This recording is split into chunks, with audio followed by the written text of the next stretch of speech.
আছে তা নিয়েও কথা বলবো। আপনার বিবাহ বা তালাক নিবন্ধন করা নিকাহ রেজিস্ট্রারের কার্যালয় হতে সর্বপ্রথমে ম্যারেজ সার্টিফিকেট ও নিকাহনামা সংগ্রহ করে নেবেন, অথবা ডিভোর্সের ক্ষেত্রে ডিভোর্স সার্টিফিকেট ও রেজিস্ট্রি বুকের যে অনুলিপি আছে সেটা সংগ্রহ করে নেবেন।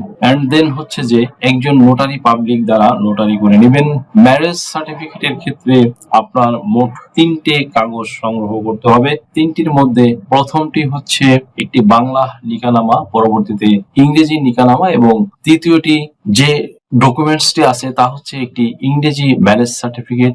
ডিভোর্স সার্টিফিকেটের ক্ষেত্রে আবারও মোট 3টা কাগজ সংগ্রহ করতে হবে। প্রথমটি একটি বাংলায় এই ডিভোর্স রেজিস্ট্রির যে সক সহ পাতাটি আছে এটার বাংলা ডিভোর্সটা, এবং পরবর্তী ইংলিশ ভার্সনটি, এবং সবশেষে একটি ইংরেজি ডিভোর্স সার্টিফিকেট। এবং আপনার চাহিদা মতো এই 3টি কাগজ সেটা